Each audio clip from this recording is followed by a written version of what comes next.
E acabou o sofrimento, galera. Você, torcedor do Manaus FC, que estava com medo do time ser rebaixado para o Campeonato Brasileiro da Série D, já pode respirar aliviado, porque o time está matematicamente fora de qualquer possibilidade de cair de divisão nesta temporada. Mas é claro que se você acompanha o canal do Leanderson Lima, você já sabia que essa probabilidade era mínima, que nós gravamos aqui um vídeo, que inclusive foi um dos vídeos mais assistidos da nossa temporada até aqui, falando sobre essa possibilidade que era mínima. Na época que gravamos o vídeo, havia ali 0,9% de chance de rebaixamento, chegou a crescer um pouquinho, mas ainda assim era uma probabilidade muito mínima. E esses dados foram fruto de consulta ao site Chance de Gol, que mostra não só essas probabilidades na terceira divisão, como também na quarta, na Série B e na Série A. Agora eu quero falar para vocês sobre 8 pontos aqui que eu gostaria de destacar nessa campanha que não foi assim, digamos, tão bem sucedida do Gavião do Norte. Vamos falar sobre isso, mas antes roda a vinheta.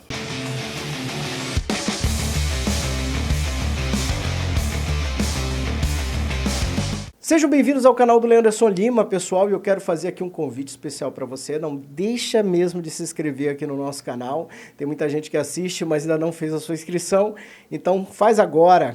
Clica no dedinho aí, no botão se inscrever, se inscreve e vem fazer parte do nosso time, porque aqui o esporte não para nunca. E você também, não esquece, deixa o seu comentário aqui no nosso canal, porque eu listei 8 tópicos aqui sobre o Manaus, sobre a temporada do Manaus, mas é claro que você pode trazer aí um 9º tópico, um 10º tópico. Mostra aí a sua visão além do alcance para algo que a gente de repente passou batido, que a gente não viu. Ah, e o sininho de notificação também é muito importante, porque aí você sempre vai estar recebendo uma mensagem ali, um sinal sonoro para dizer que tem conteúdo novo aqui no canal. Tópico número 1, cara, eu escolhi esse meme aqui do cavalo, que quem é rato de internet sabe bem, já conhece, já viu essa imagem em algum lugar. E para mim, essa é a imagem do Gavião do Norte na temporada 2022. Começa ali como um cavalo bonitinho e vai se desfazendo, vai virando aquele desenho que parece desenho de criança. O cavalo começa bonitinho, bem desenhado, né? E do meio para frente é um desastre só. Isso me faz lembrar o início da temporada, que o Manaus começa como deveria começar, ganhando o Campeonato Amazonense, todo bonitinho. E também me lembra um pouco do próprio time, porque a parte de trás ali, a parte do cavalo mais bonitinha ali, a gente poderia classificar ali como sistema defensivo, né? A dupla de zaga Claudinho e Paulo Sérgio. E do meio para frente era um garrancho só, um desastre, uma coisa medonha. Eu acho que do meio para frente foi o time mais feio que o Manaus FC já montou para disputar o Campeonato Brasileiro da Terceirona. Número 2, vamos falar de reformulação de elenco.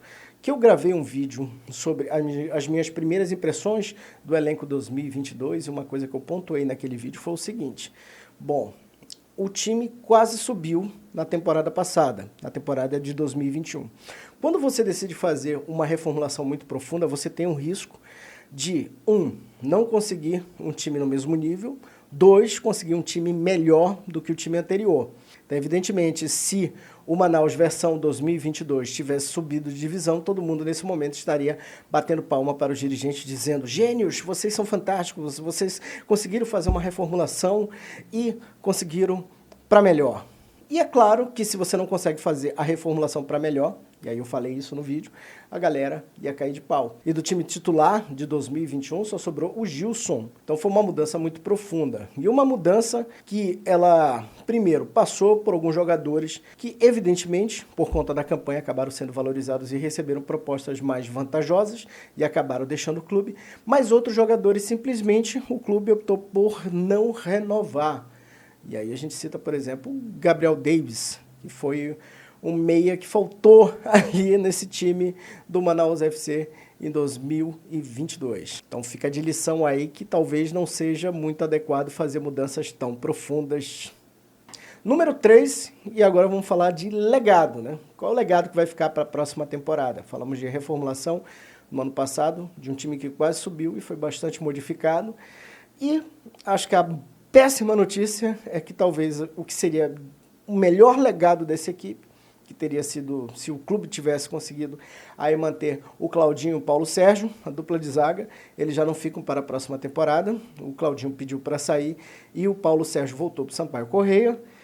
Então, assim, já começa um problema, né? Porque o melhor do time, o melhor que a equipe tinha nessa temporada, aí não vai ter para a temporada que vem. Então, vem aí mais reformulação de novo. Só que dessa vez aí não vai ser ruim renovar, creio eu. Número 4, e acho que essa aí todo mundo vai concordar comigo, que foi a grande polêmica da temporada, a mudança dos treinadores, essa dança das cadeiras, porque o time começa com Pisa, de repente o time ali tá no G8, aquela coisa toda, mas aí não consegue fazer gols, sofre para ganhar, e aí o Pisa é demitido, trazem o João Brigatti, e aí, pasmem, o plot twist, lá que a gente fala, né? Aquela mudança de roteiro brusca, demitem o João Brigatti, trazem o Pisa de volta. E esse, sem dúvida nenhuma, é um dos momentos mais desastrosos dessa temporada. O Manaus acabou virando piada. Primeira vez que eu vejo isso, inclusive nas transmissões da Série C. Por exemplo, quando o Pisa volta. E aí, se não ganhar, vão demitir, vão trazer o Brigatti de volta. Quer dizer, perdeu aí boa parte da credibilidade que tinha o Manaus nessa operação desastrosa de troca de treinadores. E aí eu vou falar minha opinião para vocês, pessoal, o que eu penso sobre essa troca desastrosa que foi no meio do campeonato, porque ela não causa só um dano futebolístico. Na minha opinião, ela causa um dano na imagem do clube. Porque, por exemplo, como eu falei para vocês, o time virou motivo de chacota na transmissão. Entre os jogadores mais sérios, jogadores de futebol, o cara olha aquilo ali, como assim, cara? O cara demite o treinador, traz um outro treinador, demite esse treinador e traz aquele outro de volta. Por exemplo, o jogador mais sério olha para aquilo e diz assim, cara, não dá para levar a sério esse clube aqui. Para a torcida, o dano é ainda maior, porque a galera ali disse, olha, isso é um time amador, uma diretoria amadora, foi o comentário que a gente mais leu durante essa operação. Então, eu acho assim que o Manaus 2023 ele já tem 2 desafios pela frente.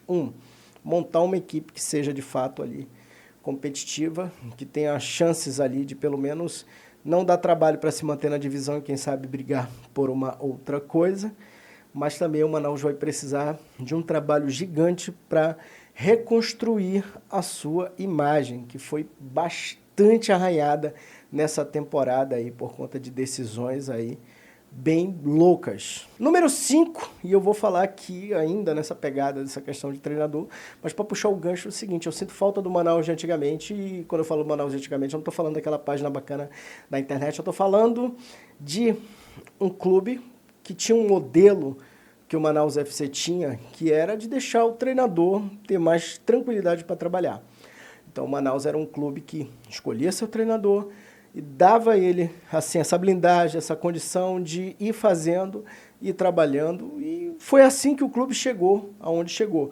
Mas parece que depois de 2019, isso meio que se perdeu. Depois do acesso de 2019, se a gente for olhar os três anos que o clube disputou o Campeonato Brasileiro da Série C, sempre foi muito complicado. Por exemplo, trocou de treinador no ano de 2020, que era o Fajardo, entrou o Luizinho. Depois, no ano de 2021, começa o Martelotti, chega o Pisa. No ano de 2022, começa o Pisa, vem o Brigatti e volta o Pisa de novo. Então, eu acho que, de repente, está faltando um pouco mais daquilo que fez o Manaus ser sucesso, ou seja, dar uma estabilidade para o cara poder trabalhar. Porque é o seguinte, se você contrata alguém, é porque você acredita que esse alguém tem alguma coisa boa para trazer para a tua empresa, para o teu time. Então, se você acredita, se você tem convicção naquilo que você está fazendo, cara, banca, porque tem um momento que nem sempre as coisas vão fluir, nem sempre as coisas vão acontecer como a gente queria, né? Isso acontece para tudo na vida, mas se você tem convicção naquilo que você está fazendo, a coisa tende a melhorar lá na frente. Nunca é demais lembrar, por exemplo, toda vez que tem essa história de instabilidade com o treinador, eu gosto de lembrar do case Tite, porque o Tite foi isso no Corinthians, né? Ele passa aquele vexame lá, sendo eliminado pelo Tolima. Todo mundo conhece, a torcida do Corinthians sabe da pressão enorme que foi feita ali para que o Tite fosse demitido depois desse episódio, e a diretoria disse não, bancou Não, cara, o nosso treinador é esse, a gente acredita nele e deixa ele trabalhar. E ele fez a reformulação necessária e o Corinthians foi campeão da Libertadores, foi campeão mundial, ganhou tudo que podia ganhar. Só que assim, para que um trabalho desse tipo seja feito, você tem que ter convicções naquilo que você está fazendo, nas escolhas que você está fazendo e principalmente da autonomia ali para o treinador trabalhar. E número 6, puxando aqui esse gancho de torcida, né? Me parece, né, de quem está olhando aqui de fora, que a diretoria do Manaus pega uma pilha muito grande da torcida e principalmente da pilha que vem das redes sociais, que às vezes eu acho assim que era uma coisa que, sim, incomoda todo mundo, né? Não é fácil você ficar lá levando pedrada o tempo inteiro, mas você tem que, acho que, mensurar disso aí quem de verdade são os torcedores do teu time, do teu clube, e quem desses aí são apenas haters, né? Que ficam ali, entram só para destilar ódio e tudo mais. Então, de repente, talvez essa pressão virtual aí, essa pressão de rede social acaba atrapalhando aí o julgamento, sei lá, mas parece, né, de quem está olhando aqui, realmente que a galera pega essa pilha. Mas se for isso, cara, eu digo uma coisa aqui para a diretoria do Manaus, que é o seguinte, cara. Quando o clube estava lá em 2013 disputando a Série B, quando foi para a Série A em 2014, não ganhou o campeonato, não tinha pressão porque não tinha torcedor. Então, hoje, à medida que você vai subindo de patamar, à medida que você vai crescendo, essa pressão começa a acontecer. Então, de 2019 para cá, quando o time sobe de divisão no Campeonato Brasileiro da Série D, essa pressão começa a acontecer.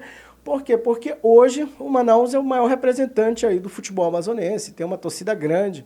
Então, eu acho que aprender a conviver com essa pressão, mas saber separar ali o joio do trigo, saber quem é torcedor, quem não é, e principalmente, se você tem convicção naquilo que você faz, vai contra a torcida, vai contra a imprensa, porque a nossa imprensa amazonense nem é assim tão crítica, tão feroz, né?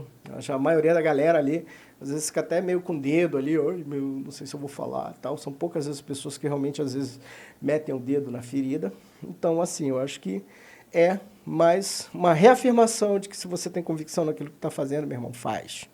Número 7, e aqui é um tópico importante para falar de contratação.